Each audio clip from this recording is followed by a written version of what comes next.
I'm going to let the ambient sound breathe, as they say in the business, for a moment. Yes, that's right. We are at Casa Loca, and I'm happy to be joined by Brittany Tucker, who is the regional general manager, not only of this restaurant, but many others, which we'll get into. Thank you for having me here. I love this place. Thank you for visiting. Happy to have you. Well, I love that Casa Loca is a partner and sponsor of Westwood Living because you really set the bar and you set the example of how I'm looking to build the business, because Casa Loca hosted the first of what will be many quarterly events, and it was very well received. We were here in October. We had 85 people here.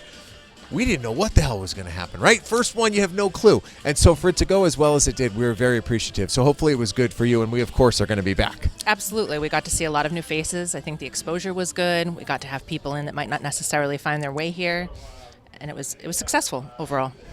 I'm a Mexican food fan, which is why I came after Casa Loca so hot, so soon.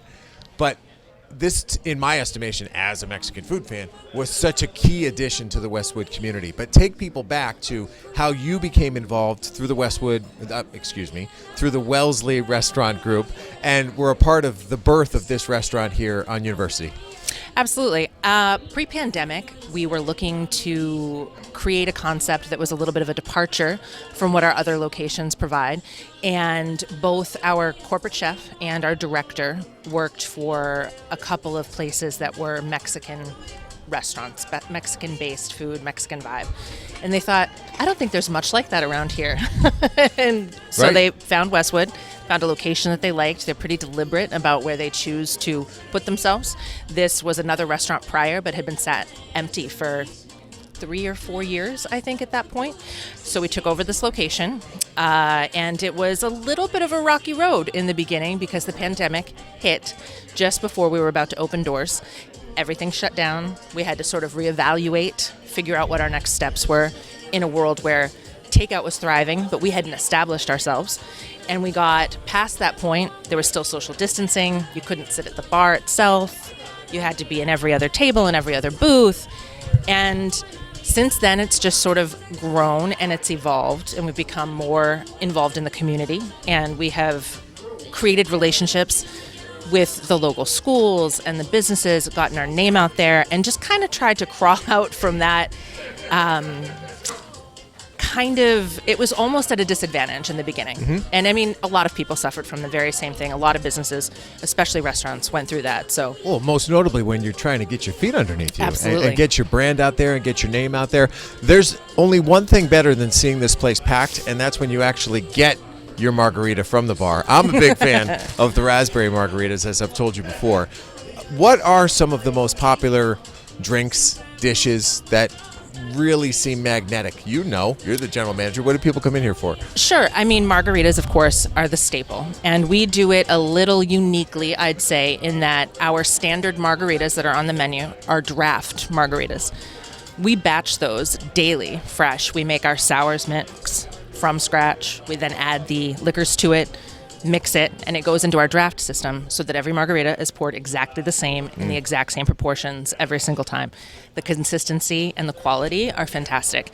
And people who haven't experienced it before can be a little skeptical, and then they taste them and they say, oh my gosh, this is fantastic. And I was here last week and I'll be here next week, and it will taste exactly the same, which is sort of one of the keys of it. We can make them by hand as well, but it's really helped, especially during those high volume times, to be able to push them out. So I think our margaritas are sensational.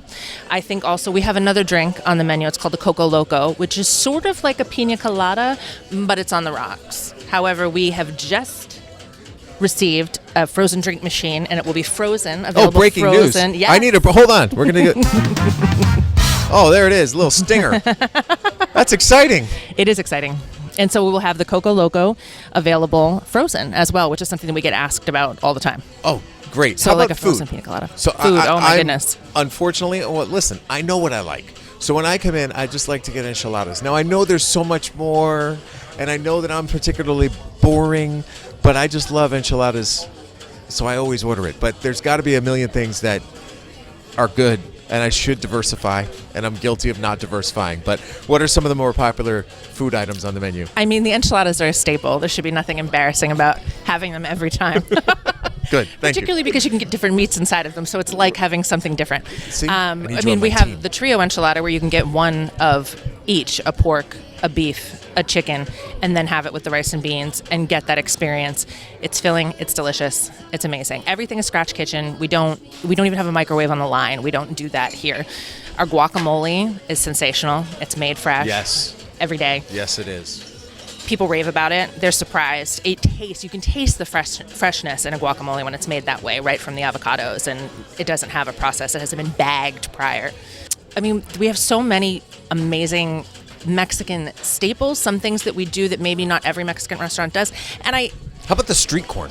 Oh my goodness. Right? The street corn. Come on. It's wonderful. Our street corn is also a little different, unique. We're a fusion restaurant, right? I mean, we're in Westwood. We are Mexican inspired, and we definitely have some traditional dishes, but some of the items we do with our own flair. Street corn in a lot of Mexican restaurants is served on the cob. Ours is off the cob, and it's made as a sauté with the cojita cheese, insane. And it's rich and flavorful and filling, and it goes amazingly well with the chips that we serve. I sometimes will even put the carnitas in the street corn so that I have a sort of meat and corn and cheese dip, and that starts me off, and it's sensational. A lot of good feedback after we did our event about how you handled a crowd. I'm just going to say, if you feel like having an event, I highly recommend calling Brittany and her team, because they took care of us and did it in a very efficient manner. And you've got this space over here, and you laid it out so perfectly. And I don't know that you had that big an event Not to quite date, that right? large. Not quite that So large. for not having done it by that point, I thought you knocked it out of the park. We appreciate that. And the food was very well received, and everyone said, oh, there was plenty of food, and it seemed like it was never ending. So that was great. You also mentioned that you're very supportive of the local community, and that's with some of the give backs that you do very generously, mind you. I know, for instance, the all-night grad party has benefited from your generosity in that way, and I think another one of those is coming up, right? Yes, and I'm trying to remember now. We had a soccer team. There was also a kindergarten that was a sponsorship for a particular swing that they needed to get in for one of their students. They had an event here as well. They are sporadic, but they're successful when they come around, and we're always happy to partner with anybody in the community, because we want to be a part of the community and have our reputation be known for being involved and not just a restaurant that happens to be in Westwood. We want to be a Westwood restaurant. Let's talk about Taco Tuesdays for a bit. Absolutely. Because when you look at where you are, and there's so many businesses around you where people work, and you're by the condos here on University, and people consistently move here, how do we get them in here on Taco Tuesdays? How do we get them in here on Taco Tuesdays? On Taco Tuesdays, we sort of deconstruct the menu a bit, in that we don't traditionally do a la carte tacos. They're part of a meal. It's not difficult, but it's unusual to get them one at a time. We'll do them singularly so that you can get 1 taco, 3 tacos, 10 tacos at a discounted price, less than what we would normally charge. You can get the rice and beans, or you can not get the rice and beans. So you can kind of tailor make your entree in a way that you're not able to do on some of the other days, and for less of a price, so you can maybe try something that you wouldn't normally try. And of course, the margaritas are free-flowing and available by the pitcher as well, and it's a good time. The music is fun, the vibe is nice. It's a great after-work spot, and especially on a Taco Tuesday. Okay, innocent, possibly naive question, but is your business at all a slave to the weather? Like, do more people eat Mexican food when it starts getting nicer outside?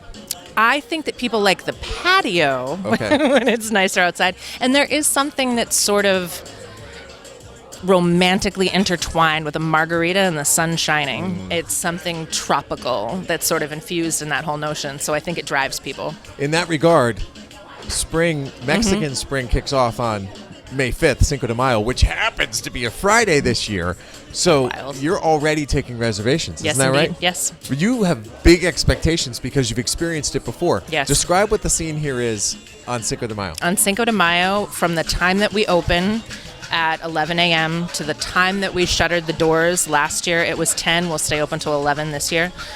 There were people, it was wall-to-wall people in here. We didn't turn anybody away. We were able to get a packed house.